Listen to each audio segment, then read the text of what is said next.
Okay, so the Great Pyramid is right here with the basalt. It's kind of landing here, flat area with the stones, and there are a couple of pieces here.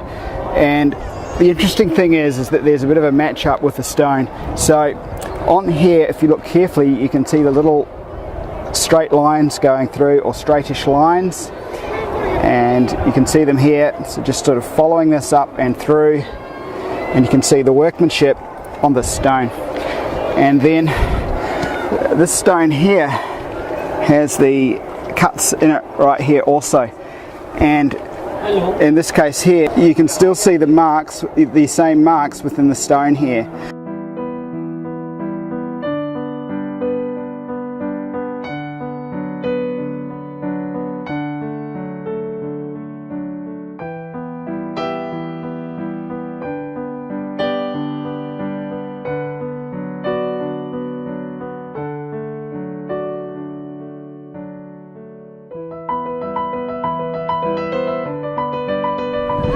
Just beside the Great Pyramid, once again, the last spot was just over here, but another place here where the stone is remarkable, so we'll look at a few still shots from here.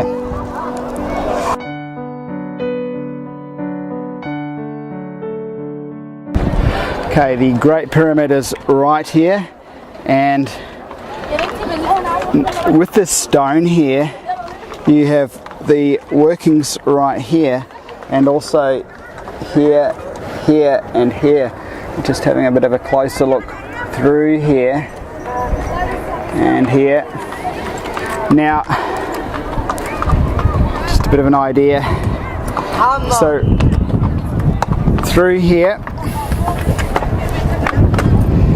is yet another example.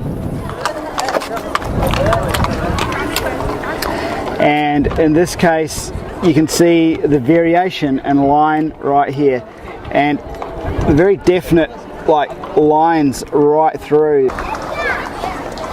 So there's that one here, and then again here there is a whole lot more cuts, and you can see them in here.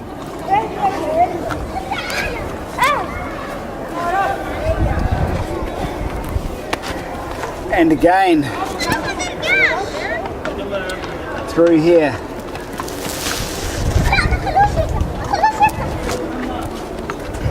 Now with this rock here, and the pyramid is just up here, so first of all we can see the marks, depressions into the rock on this side, but on this side you can really see that workmanship, and you can see the very fine marks through here cut into this basalt. This is the side of it, and then this one here is highly remarkable with the cut running just straight through here. It just looks like a cut basically. So we'll have a look at some stills from both places.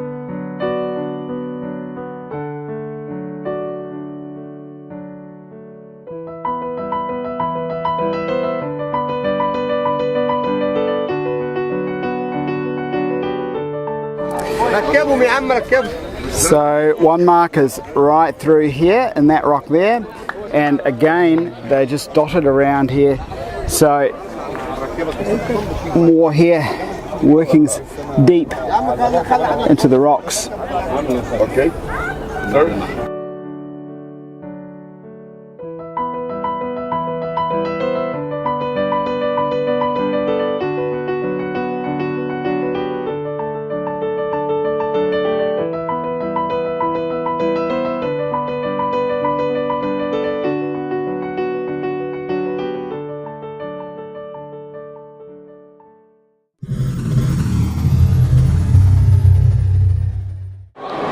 So this is the other side of it, and it's kind of recessed out, and coming around this way, so there's a bit of a line going down here, and then across the top there's this line that tracks through here also, and leads to the cut, although the cut's kind of gone off in a way.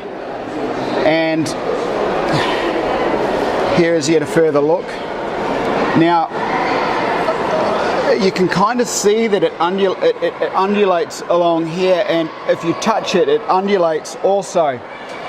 Now, there is a straight cut through here, and yeah, this is like, it's hard to tell if it is a straight line through there. I'll just get a good look at it, or a curved one.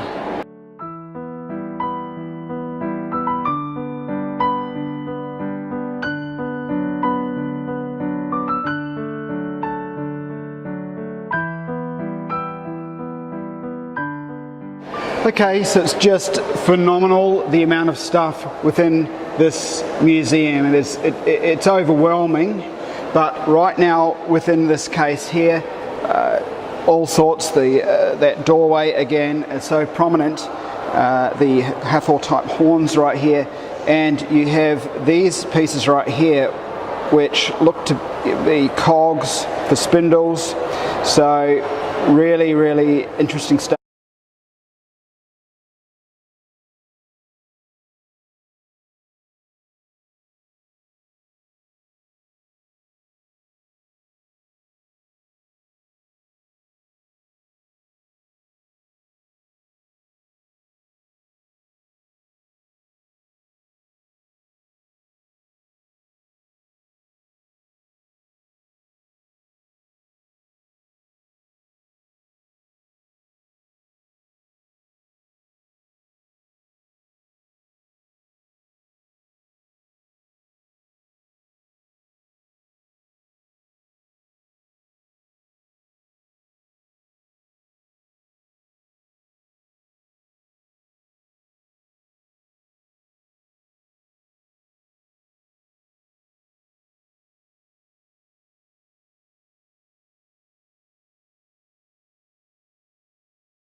Fifth Dynasty, and you can see the plaque here. So it dates back around 4,500 years, according to mainstream history. I noticed the two cuts at the back of the sculpture, so I just took some photographs of these.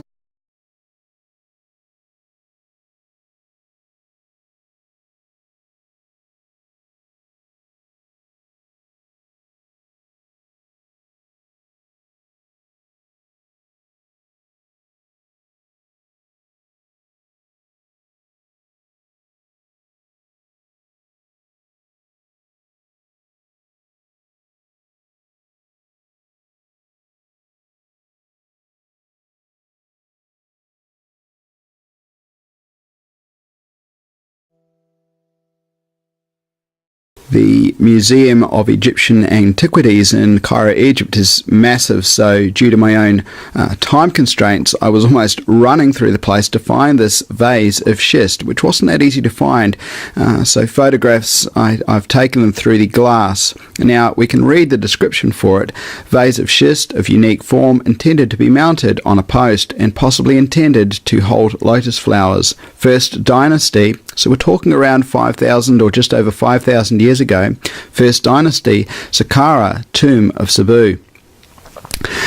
Now, other commentators such as Brian Forster, and there will be many other aspects within this video that Brian Forster, for example, has commented on, but nonetheless, with this vase of schist, there are other vases that have the similar sort of turnover form to them.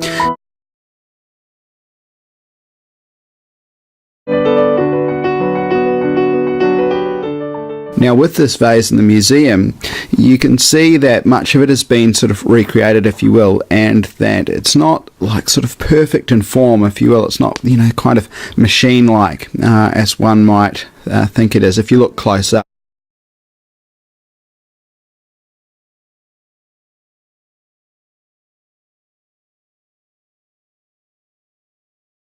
Note that they have stated possibly intended to hold lotus flowers, so they're not saying it is so.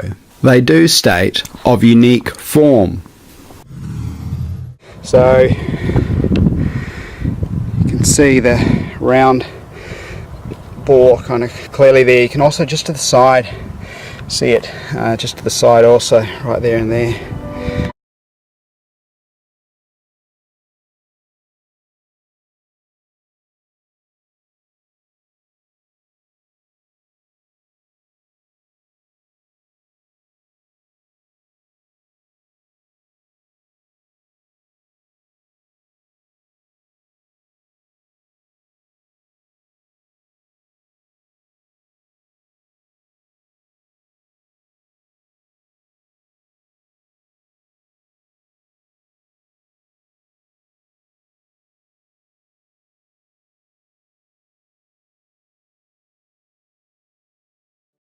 We ventured to Abu Ghurab, which is around about 15 kilometres out of Cairo, and you have the Sun Temple of Nisir there.